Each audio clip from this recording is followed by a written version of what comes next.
davidovinet.com. Vivons ensemble votre histoire.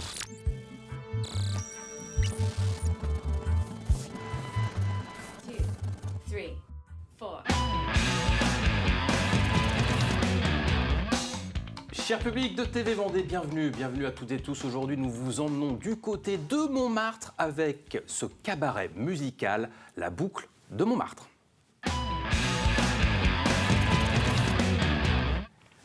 Et pour parler de La Boucle de Montmartre, nous avons Mathilde Rochefort. Bonjour.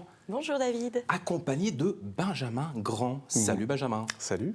Alors on va commencer par toi Mathilde, si tu veux bien. Quel était ton rôle au sein de ce magnifique cabaret que vous avez tous les deux concocté? Eh bien, je suis autrice, metteuse en scène et chorégraphe du spectacle. Ouais. C'est déjà pas mal. C'est énorme, énorme, Oui. accompagné de Benjamin, qui, Exactement. lui, dans le projet, a quel rôle du coup? Moi, je suis l'assistant metteur en scène et je suis les petites mains de l'ombre et je suis le coach acting.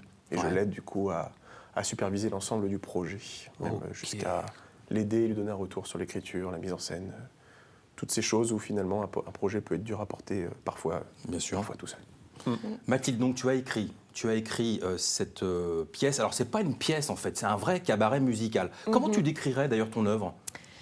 Eh bien, c'est tout d'abord une comédie musicale, Ouais. du coup, qui parle, qui met en avant et qui rend hommage surtout au cabaret de la Belle Époque. Ouais. Et à travers des titres de la chanson française qui sont assez connus et d'ailleurs indémodables, ainsi que de la comédie musicale américaine de temps en temps, qui ont justement un thème sur le cabaret et sur l'histoire des artistes de Bohème. Donc voilà, et puis ça parle de Montmartre. Ben oui. Montmartre à la Belle Époque, à Bien peu sûr. près au XXe siècle. Oui, c'est à peu près cette période. En fait, quand c'est l'émergence des cabarets. Ouais. Et surtout, c'est une comédie musicale immersive.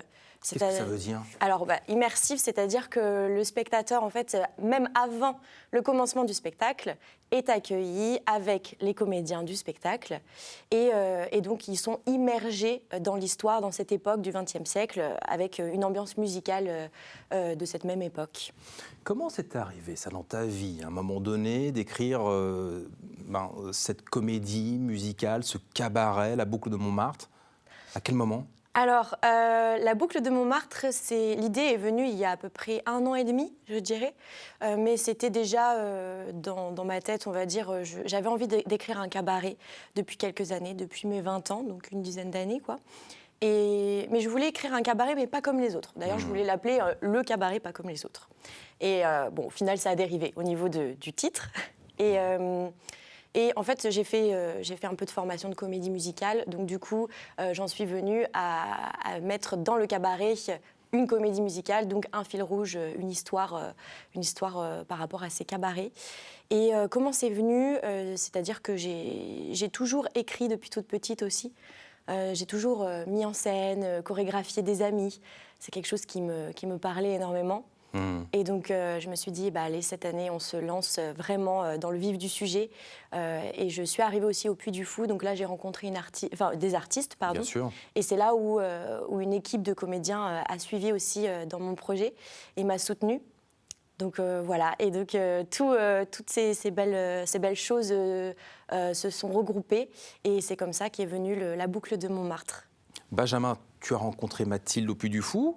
Oui, C'est ça? exactement. Comment ça s'est fait, exactement, cette rencontre? Ce qui est intéressant, c'est qu'on ne vient pas du tout de la même ville à la base. Moi, je viens de La Rochelle. Ok. Elle vient de Clermont-Ferrand. Et puis du coup, il a cette magie, ce magnétisme pour attirer comme ça tout un tas de talents, d'artistes qui viennent de bout de la France. Et donc, on s'est rencontrés là-bas. On n'était même plus dans la même équipe à ce moment-là, parce qu'il y a différentes équipes. Et on a côtoyé le même groupe d'amis. Une partie de ses amis qui se retrouvent maintenant sur La Boucle de Montmartre, parce que c'est un projet qui est professionnel, qui se tend à être de plus en plus professionnel, mais où on a avant tout aussi des amis entre nous. Et puis avec Mathilde, un jour, on a commencé à flirter ensemble. Ouais. Et puis quand je l'ai vu commencer à écrire ce projet, elle me lisait les petits passages, elle me dit « T'en penses quoi ?» Donc je lui disais « Ça, c'est pas mal. Ça, j'aime moins. » Donc ça permettait d'avoir ce recul. Ouais. Et en cela, petit à petit, au début, il n'était pas question que je l'assiste sur la mise en scène. Et je lui donnais un retour. Et en fait, au bout d'un mois, elle m'a proposé. Et par l'expérience et je dirais l'approche peut-être un peu différente d'elle, J'essaie d'apporter une vision supplémentaire qui embellit le projet, et notamment sur la direction des acteurs, dans laquelle c'est particulier. Chaque personnage a un rôle bien à lui, bien à eux. Et on va parler des personnages dans quelques instants, mais avant cela, la boucle de Montmartre, est-ce que, du coup, il s'agit d'une histoire, la création du cabaret? On sait que c'est donc du côté de Montmartre que les cabarets ont été inventés ou lancés. C'est l'histoire de la création des cabarets? Quel est le pitch, Mathilde, s'il te plaît? Alors, pour essayer de faire court, le pitch, on a déjà 6 comédiens, 6 comédiens chanteurs et danseurs. Et donc, chacun a un rôle important à jouer dans cette histoire. Donc, déjà, ça se passe à Montmartre, au départ, sur la place des Tertres. Et puis, petit à petit, les comédiens, les interprètes vont faire passer le spectateur dans un cabaret. Et c'est le cabaret de Madame Louise, donc, qui est la matronne de ce cabaret et qu'on va découvrir pendant l'histoire. Mais on a aussi donc, la matronne, on a l'égérie du cabaret, Mistinguett. On va avoir par exemple Roxane, qui est donc une nouvelle venue et qui rêve de devenir une star à Paris. Et donc elle va rentrer dans ce cabaret. On va avoir également un peintre, un artiste peintre, mais qui va se transformer la nuit. Et donc lui, c'est Charles-Henri. Alias Henriette aussi le soir, c'est exactement, et Henriette le soir. Et ensuite, on a l'Anglaise qui, elle, découvre Paris, et c'est elle qui va beaucoup être avec le spectateur, qui va expliquer l'histoire, etc. Tu joues l'Anglaise d'ailleurs. Voilà, exactement. Et est-ce que j'ai oublié quelqu'un? Il me semble que j'ai oublié le serveur Georges, donc, qui est évidemment le serveur de Montmartre et qui, lui, va tomber un peu sous le charme de cette merveilleuse Roxane. Voilà. Après les mots, voici les images. Bonjour. Et que je devais faire encore plus attention à tes fréquentations corporelles. Si tu vois ce que je veux dire. Tous les jours qu'on a une cliente aussi ravissante telle que vous. Il faut tâter le terrain pour savoir si ça en vaut la peine. Et à quel prix?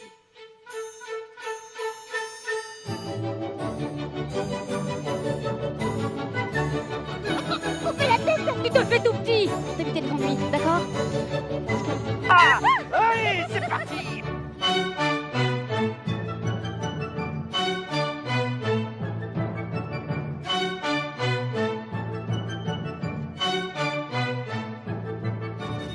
Je vous demanderai d'acclamer la grande Madame Louise!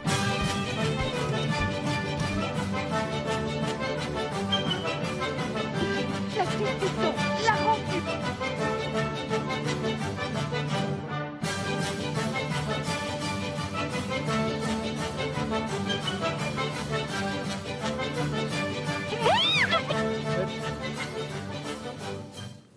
Ça donne envie, cette belle bande annonce. Quels sont les retours, Mathilde, des spectateurs, spectatrices qui viennent nombreux et nombreuses vous voir? Eh bien, déjà, c'est très agréable et très surprenant parce qu'on a vraiment des familles, des seniors, des personnes de notre âge également qui viennent voir le spectacle. Donc, c'est déjà un spectacle tout public. Et vraiment, tous, autant qu'ils sont très ravis du spectacle. Ils trouvent que c'est un spectacle solaire, émouvant, touchant, drôle. Et chacun se retrouve dans différents personnages. Donc, je pense que j'ai fait à peu près le tour des... Il est intergénérationnel, ce spectacle. Ouais, c'est ça, ce qui vraiment. plaît autant à des enfants de 8-10 ans. Même il y en avait des petites 6-7 ans qui ont adoré, et puis il y a des seniors qui adorent et tout. C'est ça qui est intéressant aussi, c'est que ce projet touche toutes les tranches d'âge. Et ça, pour le coup, on ne s'y attendait pas vraiment. Ça a été un petit peu l'effet surprise. Ça ramène ceux qui sont dans c'était mieux avant, tout ça, les cabarets, la vieille époque, en fait, ils adorent. Et puis les jeunes, ils découvrent un peu ce patrimoine historique français qui fait partie en fait de l'histoire de Paris. C'était beaucoup plus répandu à l'époque, les cabarets. Ça a donné le jour à beaucoup de spectacles, beaucoup de musique. Ça a inspiré énormément de films aujourd'hui.